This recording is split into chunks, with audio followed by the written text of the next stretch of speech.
Bonjour à tous, je vous souhaite la bienvenue dans cette formation PCsoft dédiée au GDS et centre de contrôle. Donc on se situe dans le chapitre la qualité et la sécurité et dans cette vidéo on va voir ensemble comment positionner, comment gérer les droits au niveau du GDS.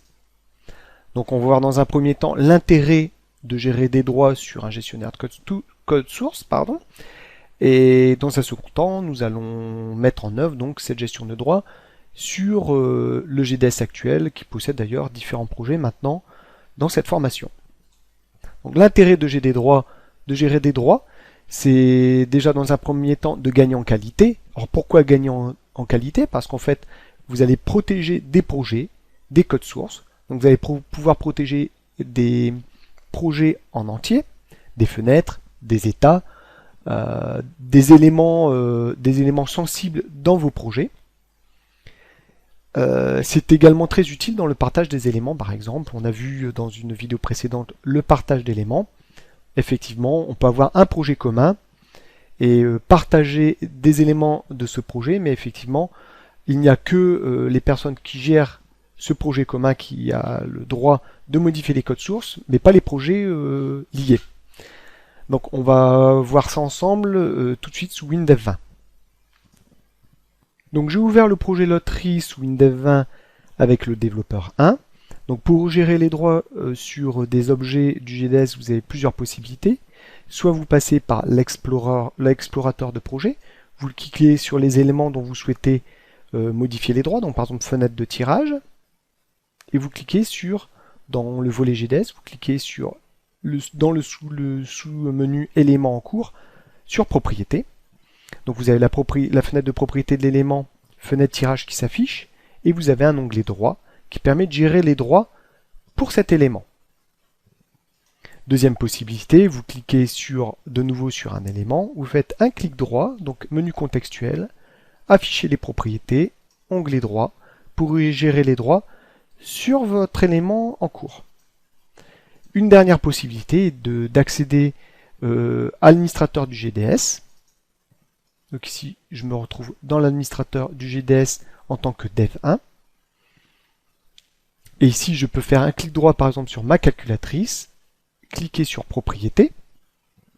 Et ici, je vais gérer les droits sur le projet, ma calculatrice. De la même façon, si je veux gérer un élément en particulier, je fais un clic droit, menu contextuel, propriété. Je vais sur l'onglet droit et je gère les droits sur cet élément. Donc, dans la vidéo de partage, nous avons vu en fait que ma calculatrice est un projet partagé. Donc on voit par exemple que la fenêtre calculatrice est déjà partagée, je vais double-cliquer, est déjà partagée sur le projet loterie.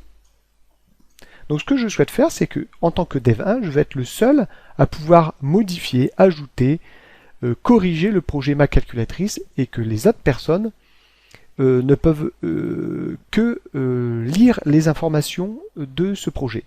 Donc j'ai effectué un clic droit sur le projet, parce que les droits, donc je vais appliquer des droits sur tout le projet. Je clique sur propriété, je vais sur l'onglet droit. Ici on a plusieurs possibilités. Donc ici, par défaut, tout le monde a le contrôle total. Donc ici je vais ajouter un utilisateur. Donc moi en l'occurrence, dev1. Donc vous pouvez définir des droits pour tout le monde ou pour un groupe. Donc on avait un groupe utilisateur du GDS. Vous pouvez gérer vos propres groupes d'utilisateurs et gérer des droits par groupe. Donc ça se rapproche très fortement bien entendu à la gestion de droits qu'on peut retrouver sur le système Windows ou sur un autre système d'exploitation. Donc ici je vais gérer des droits spécifiques pour le développeur 1. Voilà. Le développeur 1 a le contrôle total. Ici tout le monde, je vais enlever le contrôle total. Je vais enlever la partie lecture et je vais enlever la modification des droits. Donc en fait, tout le monde ne pourra que lire ce projet. Donc ils ne pourront pas écrire, ils ne pourront pas extraire et réintégrer, donc ils ne pourront pas modifier les éléments, ni en ajouter, ni renommer des éléments, ni supprimer ou supprimer définitivement des éléments du projet. Et ils ne pourront pas également modifier les droits sur ce projet. Donc ici, je valide. Donc ici, si je retourne sur, par exemple, un élément du projet ma calculatrice, automatiquement les droits sont répercutés sur tous les éléments. Donc il y a une notion d'héritage. Donc on voit dans l'onglet droit de ma fenêtre calculatrice que j'ai hérité, donc comme le répertoire parent, j'ai hérité des droits définis sur le répertoire parent. Donc tout le monde en lecture et le dev1 en contrôle total. Donc on va voir tout de suite en application ce que ça donne dans WinDev. Donc ici, je vais ouvrir le projet calculatrice, ouvrir depuis le GDS, en dev1, ouvrir le projet ma calculatrice. Je réintègre ma fenêtre de tirage que j'ai fait tout à l'heure. Ok, ma politique de réintégration. Pardon. Donc ici, un commentaire. Il me demande de mettre un commentaire. Donc, test lors de ma réintégration. Voilà. J'ouvre mon projet tirage, ma calculatrice. Ici, ma calculatrice en tant que dev1. Donc ici, je vais pouvoir modifier ma calculatrice. Je vais changer par exemple ici, changer le style, le mettre en caractère gras. Donc je valide. Il me demande l'extraction. Pas de souci, j'ai le droit d'extraire. J'ai mis donc le titre en caractère droit. Je vais réintégrer. Pas de problème. Maintenant, je vais ouvrir WinDev avec Dev2. Et je vais ouvrir le projet, par exemple ma calculatrice, dans un premier temps. Donc voilà, ça vous permet de voir la mise en application des droits directement dans le projet. Donc je vais ouvrir un projet. Ici, donc ma calculatrice, OK, sur le tronc commun. Voilà. Ici, je récupère donc la dernière version. J'ai bien calculé en gras. Ici, moi, ça m'intéresse pas, je veux le mettre en rouge. Allez, on va changer.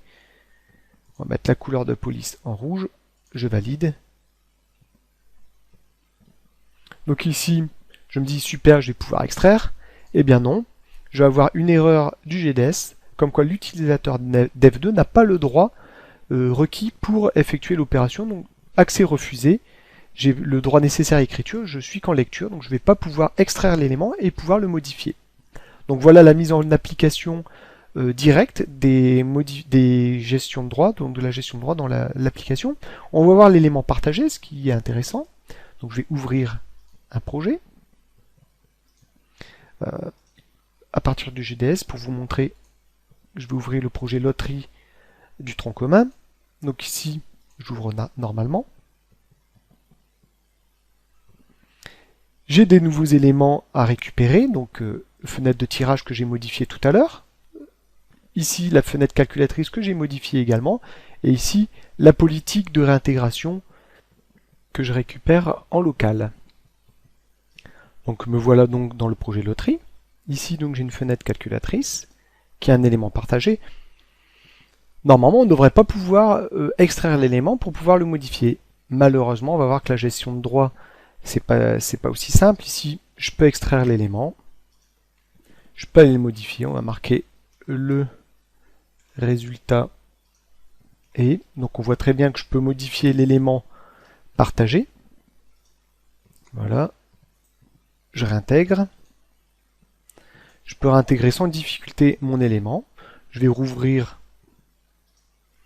le projet, donc je vais rouvrir donc le projet ma calculatrice. Il va me dire effectivement qu'un élément a été modifié. Ok, je veux le récupérer. On va dans calculer. Effectivement, le résultat est, j'ai bien récupéré la modification que j'ai effectuée via le partage. Donc voilà une des problématiques qu'on peut rencontrer dans le GDS. Donc ici, je retourne dans l'administrateur du GDS. Je vais sur mon projet loterie. Sur mon élément partagé, je fais un clic droit propriété. J'affiche les droits. Et là, on voit effectivement que j'hérite des droits de mon projet loterie et non pas les droits du partage. Donc ici, on va devoir rajouter les droits comme on a fait tout à l'heure. Pour l'utilisateur dev1. Ok, il a le contrôle total. Par contre, pour tout le monde, il a que le droit de lecture. Donc voilà, ici je vais rouvrir le projet.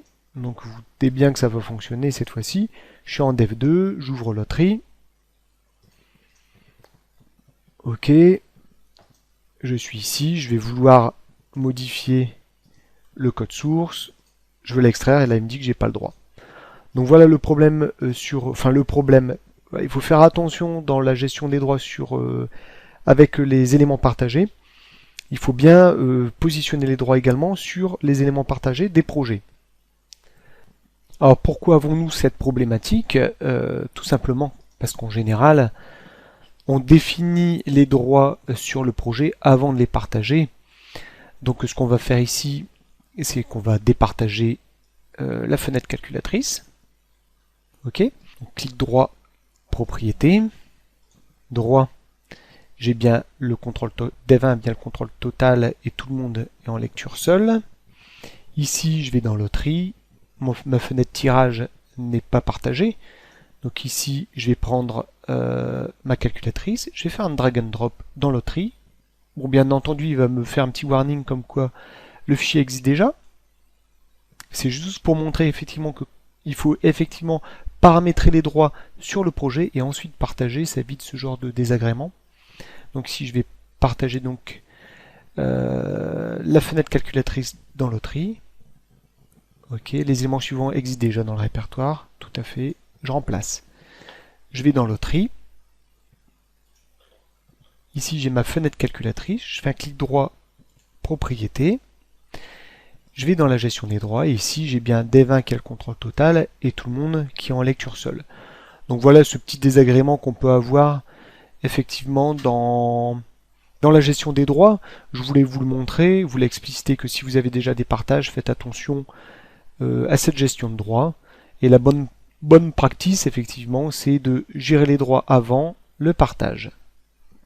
C'est pour ça, effectivement, que on préfère en général, par exemple, pour le partage du framework, partager un composant, donc le WDI, comme ça on s'assure effectivement que le code source ne peut pas être modifié, il ne pourra pas modifier non plus le GDI. Et sur l'élément mon frameworks, je peux très bien lui affecter des droits en disant sur le composant mon frameworks, il n'y a que le dev2 qui est responsable des devs. Ici, hop, voilà, je fais l'inverse. Tout le monde a le droit que de lire le projet. Il n'y a que le dev2 qui a le contrôle total et l'administrateur, bien entendu, hein, l'administrateur du GDS, qui ont le contrôle total sur le projet. De ce fait, personne d'autre pourra modifier le projet mon frameworks à part dev2.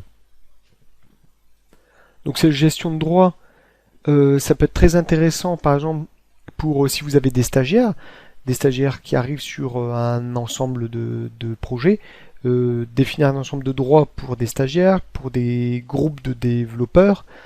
Comme ça vous permet vraiment de gérer une qualité optimum sur vos différents projets, vous assurez que la gestion des droits est cloisonnée par rapport à l'attribution des projets, par exemple.